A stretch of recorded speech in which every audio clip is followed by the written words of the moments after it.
Today we're going to talk about eggs. At the end of this video, we'll be sharing a secret ingredient that will make any plant food you eat taste exactly like eggs. So stay tuned. It's surprising that in 2023, so many people still don't know the truth behind the eggs they purchase at the store and at restaurants. Behold an unfertilized egg. It looks harmless. After all, it's not an animal. And you've been told it's good for you by these folks, for example, who are also sponsored by these folks. And you probably think it came from somewhere like this, and that no animals had to die to place said egg at the breakfast table, right? But the egg industry is vast and complex, with many layers to it, and these layers hide a gruesome truth about animal welfare and exploitation. Did you know that the red jungle fowl, which is the ancestor to the domestic chicken, and they still exist to this very day, they naturally lay about 10 to 15 eggs per year. The genetically bred chickens of today can lay over 300. That's like having your period every day of the year with a 2-month break. So why have hens been so manipulated? Well, because it's cheaper to produce more eggs in a shorter amount of time before the hen's reproductive cycle starts to slow at around 1.5 years of age. What happens then? Do you think the farmer lets the hen live out her life on a nice green pasture, congratulating her for a job well done? Providing animals with adequate food, water, and medical care costs money, and it eats into the profit. So they are sent to slaughter. Not only are they exploited for their reproductive abilities, but they're also killed for chicken nuggets in the end. You could argue that the egg industry is more harmful than the chicken meat industry. Oh, but what if the hens lived a wonderful life? Well, the vast majority of the eggs we find in our grocery stores come from large-scale commercial operations, where hens are kept in overcrowded, unsanitary conditions, sometimes still in battery cages.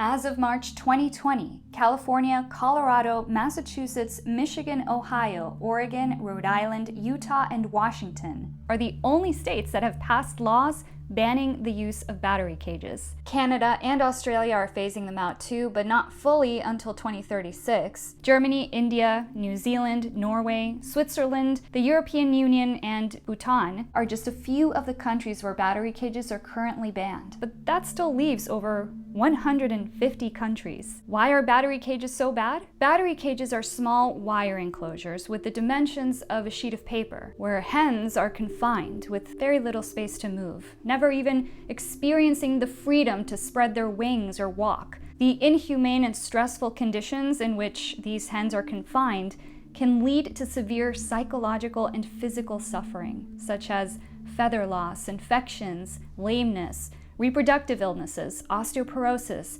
depression, self-mutilation, cannibalism, the list goes on. To prevent some of this, many chicks have their beaks painfully cut, often without anesthesia, in a process called debeaking. This practice can cause lifelong pain and suffering. It's basically like declawing a cat. Yet another tragic aspect of the egg industry is the mass murder of male chicks, because males don't lay eggs. The egg industry has no use for them, so they are often gassed, crushed, suffocated, or chopped up in a macerator, fully conscious, shortly after hatching. This isn't us exaggerating, by the way. This is all standard industry practice. This is just what needs to happen for the business model to work. Like all animals, a hen has a reproductive cycle called molting, which is very much based on environmental factors like temperature, season, and light conditions. In the winter, chickens tend to consume less food, which simulates the scarcity they might experience in the wild. Instead, they expend their energy replacing their feathers for their winter coat, so to speak, and as a result produce fewer eggs. Egg producers will often replicate this natural cycle by forcing molting. They withhold water and food from their hens and reduce daylight hours in the barn. Because after a period of forced starvation, chickens will produce eggs at higher rates. Sometimes egg producers will also ramp up egg production by manipulating the number of daylight hours, so hens essentially experience an eternal summer, getting very little sleep. But my egg carton says that eggs come from hens who live a good, long, heavenly life. Why do egg producers even bother with terms like cage-free, free-range, or pasture-raised? Why even put that on the packaging? Because they know consumers care about animals, up to a point. They also know what consumers want to hear, but they also profit from your ignorance. What you don't know, and probably never bothered to research because it's easier to trust the pretty pictures on a box, is that terms like cage-free and free-range come with plenty of loopholes. Sometimes thousands of birds are crammed in a single warehouse, and although they may have access to the outdoors, the access doesn't need to be accessible, nor does the outdoors need to be this expansive space with grass and opportunities to forage. But I get my eggs straight from my local farm where their chickens were rescued and they're treated like royalty and are actually free to roam. I've seen the green pastures with my own eyes. Or I raise my own chickens and I love them so much. I also eat their eggs. If you are consuming chicken eggs, you are still viewing hens as commodities. It is how you view them that makes consuming their eggs an exploitative practice. Just because hens lay eggs doesn't mean you need to eat them, just like you wouldn't eat a parrot egg or a pigeon egg. We keep dogs and cats as animal companions, but we don't take anything from them. Why should we treat the chickens we love any differently? So what do you do with a chicken egg then? Well, the way we and many sanctuaries handle chicken eggs is to return the eggs to the hens. Hens actually enjoy eating their own eggs, especially a hen who has been bred to lay more eggs than her body can handle. She will often replenish the nutrients lost in laying eggs by consuming them. Okay, but what if?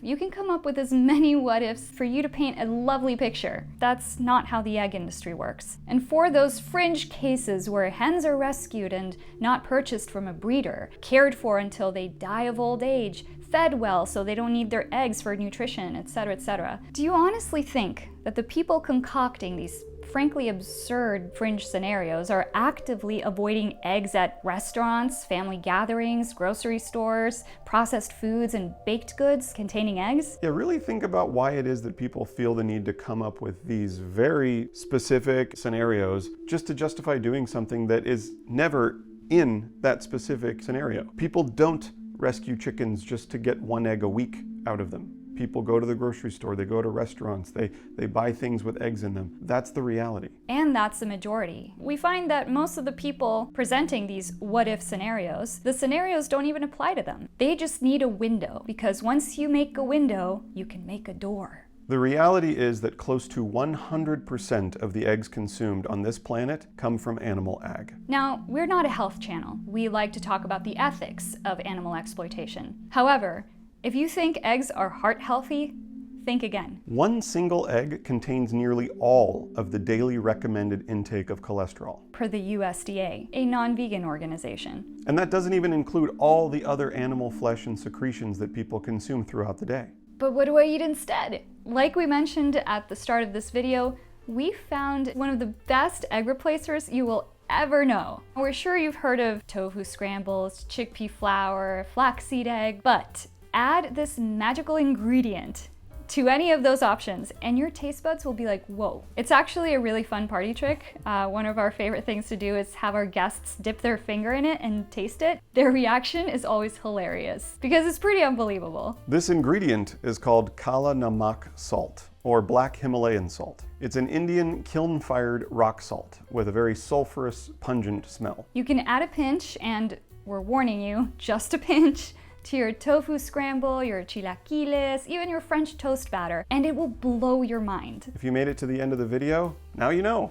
The question is, what are you going to do with that knowledge? We hope that you continue peeling off the onion layers and taking off the blinders. If you really care about animals, please consider taking eggs off your plate. They were never ours to take anyway. If you haven't already, please subscribe, hit that red button right now. And of course, thank you to all of our patrons on Patreon. You support the channel. It means so much to us. If you're not yet a patron on Patreon, but you want to know the best way to support us, Patreon is definitely it, and that link is down below.